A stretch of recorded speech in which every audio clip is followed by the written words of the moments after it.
A Hamas leader sharing bold words on camera. China saw our attack as a dazzling example. The leader claims Beijing is taking notes on the terrorist attack on Israel and could replicate it for Taiwan. Contradicting messages from a defense forum in Beijing. Top Russian and Chinese officials saying closer ties with the West are in order, while dumping criticism on Washington. A surge of social media tributes for China's former premier after news of his death met with strict censorship. Why is Beijing trying to keep the message quiet? And a New York-based arts group facing oppression in a democratic nation for nearly 2 decades. Why is South Korea caving to China under a recently elected president friendly to the U.S.? What do you think? Let us know below, and subscribe if you haven't already.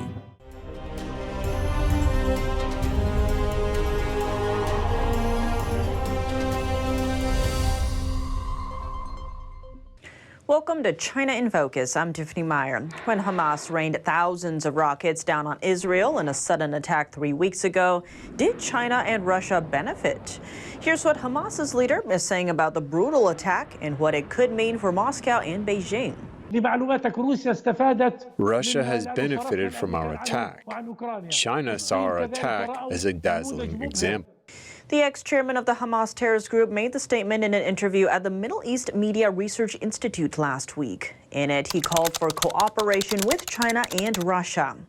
As for how the surprise attack benefited Russia, he said it diverted U.S. focus away from the Ukraine conflict. The Hamas's leader then added Russia intends to use the Hamas attack as teaching material for its military, and that China is taking inspiration from the Hamas attack when it comes to Taiwan. The Chinese are thinking of carrying out a plan in Taiwan.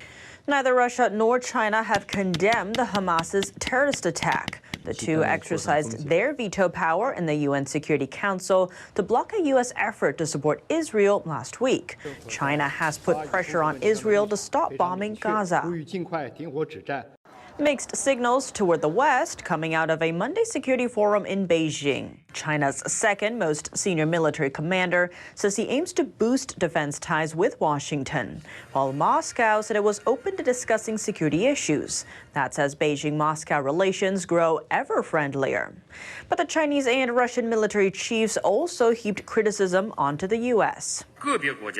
Certain countries keep stirring up troubles around the world. They deliberately create turbulences, meddle in regional affairs, interfere in other countries' internal affairs, and instigate color revolution. Russia's defense minister blamed the West for getting involved in its war on Ukraine and warned of conflict between global superpowers. While the top Chinese official noted that Beijing's military wouldn't tolerate Western support for Taiwanese independence. The Chinese Communist Party claims the island as its territory, though it has never ruled Taiwan. China and the U.S. have had no high-level military communication since August 2022. Beijing suspended talks after then House Speaker Nancy Pelosi visited Taiwan. The radio silence has sparked fear over a potential clash in the South China Sea. Former Chinese Premier Li Keqiang is dead. Details of his passing faced immediate censorship inside China, but Chinese people around the world still found ways to commemorate him. Here's what one citizen from Li's hometown had to say. Watch. They're expressing their wishes by mourning him in this way because under the current circumstances, people may be too depressed and have many, many disappointments. They're hugely disappointed. Li's passing last Friday garnered huge public attention. On Weibo, the Chinese version of Twitter, the hashtag about his death exceeded 1 billion views in just a few hours. But Beijing's censorship engine appeared to step in quickly. Now almost all comments on the topic have been removed from social media. Even his name, Li Keqiang, has been blocked. The South China Morning Post reported that a student counselor at a university in Beijing said he didn't want students to organize memorials because it could lead to an event similar to what happened in 1989. At the time, following the deaths of former Chinese Communist Party leader Hu Yaobang, thousands of students gathered in Tiananmen Square to mourn. The demonstration triggered a nationwide pro-democracy movement that lasted for 2 months. It ended in a massacre, with the Chinese military opening fire on unarmed students and citizens. Former leader Hu Yaobang has been considered more open-minded to reforms than others. Similarly, Li Keqiang is being remembered for his promise that China would remain open to the rest of the world. Memorial activities were held for him in at least 2 areas over the weekend: Hefei City, Li's hometown, and Zhengzhou City, where he worked. The line of people waiting to pay respects stretched for more than half a mile. A billboard bearing Li's image was also set up. China Affairs analyst Tang Jingyuan said people are seeking an outlet for their resentment toward current Chinese leader Xi Jinping, and that Li's passing is giving them an opportunity. These memorials are not because of how great and good Li Keqiang was, but because everyone thinks Xi Jinping is bad. Tang described Li's tenure as premier as mediocre because Xi Jinping had the final say on matters of state. Tang went on to say that many Chinese people see themselves in similar situation. Under the iron fist of the CCP, represented by Xi Jinping, they are beaten to the ground and almost powerless to fight back. They implicitly regard Li Keqiang as one of them, suffering the same fate. It's an outpouring of empathy. Tang believes a large-scale movement is unlikely to pop up again in China right now. That's because 30-plus years ago, Chinese people would speak out directly and demand political change. But now people mainly complain about economic losses. For the first time, the U.S. has started buying Japanese seafood to supply its military in the country. That's in a bid to offset China's import ban on the country's seafood. Beijing imposed it after Japan released treated wastewater from its Fukushima plant in August. In announcing the initiative, U.S. Ambassador to Japan, Rahm Emanuel, said it would begin with purchases of scallops before expanding to all types of Japanese seafood. China will continue its economic coercion. But the best way we have proven in all the instances to kind of wear out China's economic coercion is come to the aid and assistance of the targeted country or industry. So this is one step. Emanuel said the purchases would feed soldiers and be sold in shops and restaurants on military bases. He said the U.S. military had not previously purchased local seafood in Japan. Beijing was once the biggest buyer of Japanese seafood globally. The regime says its import ban is due to food safety fears. The UN nuclear watchdog has vouched for the safety of Japan's water release. Next, a special segment shines a light on the Chinese Communist Party's infiltration into one democratic country. With Communist China to its west and a shared border with Communist North Korea, democratic values and the way of life South Koreans enjoy are facing an imminent challenge. One of several major theaters in the country has blocked an American performing arts tour from taking the stage. What's the tour about, and why is the Chinese Communist Party pushing back on it in Korea? NTD dives into the history of the Chinese regime's interference with Shenyun and why the free world needs to know. The long arm of Chinese censorship reaching a key U.S. ally, South Korea. Major theaters in Seoul now declining to rent their venues to Shenyun, an American performing arts company whose dance and music portrayed China before communism. Epoch Times investigations show that a Chinese embassy in Korea has for years been threatening Korean theaters with economic and political retaliation if they let Shenyun perform. In 2016, KBS Hall, owned by Korea's national broadcaster, canceled a contract with Shenyun after the Chinese embassy sent them a letter warning it will be detrimental to the relationship between Korea and China if the theater proceeded with Shenyun performances. A Korean court ruling in this case explicitly pointed to potential economic retaliation from Beijing, stating that if KBS cannot export its broadcasting contents to China, it may face huge losses. But Korea is not the only democratic country in which the CCP is using its political and economic leverage to censor free art. Chinese embassies have sent similar letters trying to stop Shenyun from performing to theaters and elected officials in the US, Canada, Europe, and Australia. In one case in Spain, the Chinese ambassador there admitted on tape that he personally warned a Madrid theater that they would lose the Chinese market if they didn't cancel Shenyun.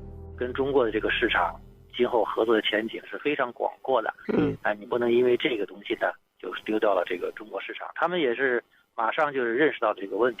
But why would a powerful regime use all kinds of tactics to interfere with a classical Chinese dance show? Shenyun describes its mission as to revive China's 5 millennia-old traditional culture, which has been largely destroyed under decades of communist rule. The group's performers also practice Falun Gong, a meditation practice whose practitioners are persecuted by the Chinese regime. Some company members have fled religious persecution themselves or have family members still imprisoned in China. Alongside dances portraying scenes from imperial dynasties and literary classics, some of the show's pieces also depict the story of what Falun Gong practitioners are facing in China today, or attacks on Buddhist temples during the Cultural Revolution. The show's perspectives on Chinese culture, history, and spirituality have put it on the CCP's target list. But it's also these values that have drawn millions of audience members from around the world. Shen now tours in nearly 200 cities and 20 countries every year. While the CCP's campaigns to censor the show have failed in most countries, they are making headway in Korea. How Korea and the US act on it could decide if China can exert control over more key allies, all at a crossroads, bowing to CCP pressure or upholding values shared by the free world. So what's driving the Chinese Communist Party to leverage its sabotage campaign against Shen outside its own borders? And why should freedom-loving people around the world be concerned? NTD's Steve Land sat down with Mr. Louis An, production director and show coordinator for Shen in South Korea, for more. Shen faces a lot of adversity from the Chinese Communist Party. We've seen things like disinformation, sabotaging the buses that the Shen performers travel in to the theaters, slashing the tires, a variety of things, even pressuring theaters throughout the world to not invite Shen and not host them. Why are we seeing this type of resistance from the Chinese Communist Party? Yeah, here's some main reason. CCP started the persecution against Falun Gong in China in 1999. CCP is afraid of exposure of their persecution in China, and so that's why they try to interfere as much as they can. Do you have any evidence that the CCP is behind this and some of the actions that they've taken? Yeah, we have many evidence. CCP uses all kinds of methods to interfere with the Shen performance in South Korea. And then one of the examples is they send official letter to the theater or city government to pressure them to cancel the show or cancel the contract. And so pressure is one thing, but following through on that pressure is another. Can you tell us about the instances where the Korean theater in Korea has canceled a Shen performance? There are so many cases canceling show in South Korea, and one of the standout is the KBS case in 2016. We had almost sold out show. They sent us notice to cancel the venue rental contract. And then we take that appeal to the court, and then the court cited our appeal. After that, KBS submit their appeal again with the official letter from the Chinese embassy. So we can, that's on evidence.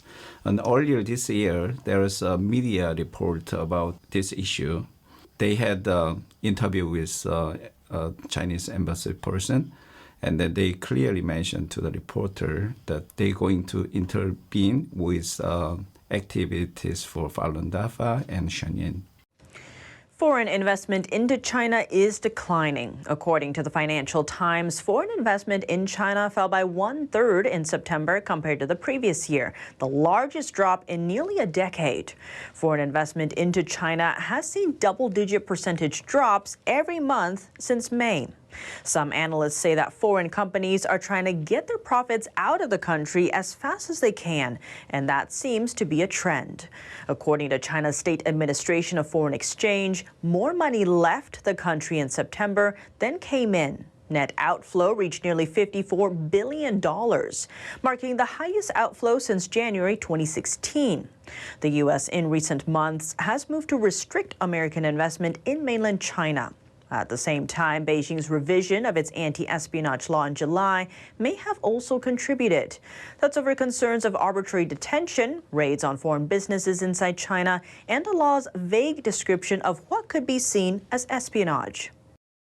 Chinese property giant Evergrande getting one last chance. On Monday, a critical hearing for the company was adjourned until December 4th. A Hong Kong judge ruled this was the company's final opportunity to come up with a restructuring plan. If it fails, Evergrande will likely face liquidation. Here's more. The giant developer has over $300 billion in liabilities and defaulted on its offshore debt in 2021.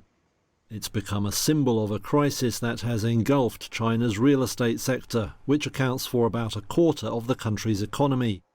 That leaves investors around the world worried what might happen if giant companies like Evergrande face a chaotic collapse.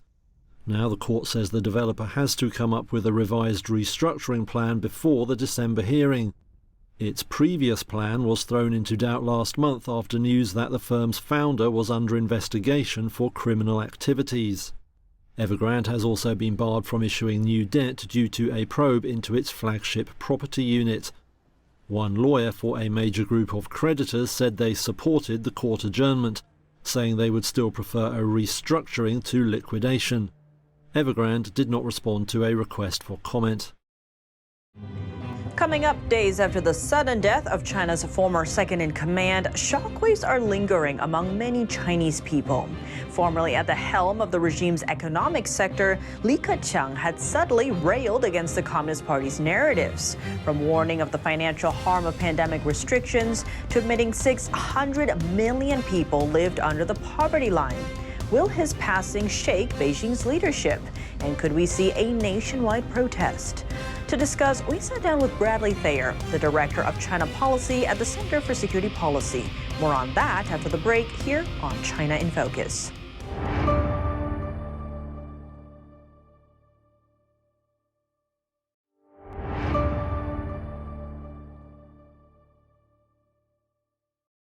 Welcome back to China in Focus. I'm Tiffany Meyer. Following the death of former Chinese Premier Keqiang, the CCP is keeping an eye on public tributes. Is a nationwide protest incoming? And what impact could his passing have on the country? We spoke with Bradley Thayer, Director of China Policy at the Center for Security Policy, to discuss. Bradley Thayer, thank you so much for joining us. Great to be back on the show. Well, it's my pleasure to join you once again. To begin, China's former Premier Keqiang died early on Friday. Now, what's the impact his passing is likely to have on the country? Well, the impact of his passing really are two major elements. One, it shows that Xi Jinping might have had a role in the death. He evidently died in a pool. If the death is natural, it eliminates a potential rival, which is useful for Xi Jinping. And if his death was not natural, then it also not only eliminates a rival for Xi Jinping, but certainly consolidates his power. Secondly, in broader context, it shows that opposition to Xi Jinping from established party officials is waning. Hu Jintao was thrown out of the 20th Party Congress. Jiang Zemin passed away. Now, with Li's death, with foreign ministers disappearing, defense ministers disappearing, generals disappearing, it's quite clear that his grip and his control over the party is tightening, which is not a good thing for the Chinese people and not a good thing for stability in international politics. I want to zoom in on some of these differences. So as an economist, Li took different stances from Xi Jinping, whether that was on the COVID lockdowns, even on poverty. Keqiang had a very famous speech where he said 600 million Chinese people were living under the poverty line without saying they were living under the poverty line. How do you read these different comments he was taking from the party narrative? Well, it shows that there were profound tensions within the party concerning its economic policy and its the emphasis that it should place on certain priorities. What has happened, however, is under Xi, the economy, of course, has had this profound downturn post-COVID with the collapse of essentially the real estate market and with other structural problems coming to the fore in the Chinese economy. So what Li might have done differently, I think, is at one level moot. It really shows that the policies that Xi dominated and brought into force have really brought China to the economic crisis that it faces. And the big question then is, how will it weather that, and whether it will weather those crises successfully? And given that Li Keqiang was an economist and a former premier, what does his passing mean for China's economy and more broadly the U.S.-China economic ties? Well, he was seen among the engagement school in the United States as a positive force, an individual who was, if you will, to borrow from Margaret Thatcher in her comments about Gorbachev, a man with whom you could do business. I think his passing shows that the alternatives or the potential futures that do not entail a large role for Xi Jinping are occluded. They're disappearing.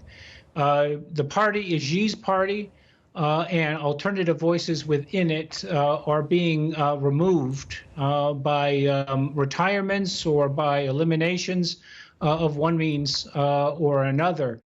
And Bradley, you and I have talked about how Xi Jinping is doing more of a return to Mao on the ideological front. As you also mentioned, the real estate crisis, China's economy is not doing well.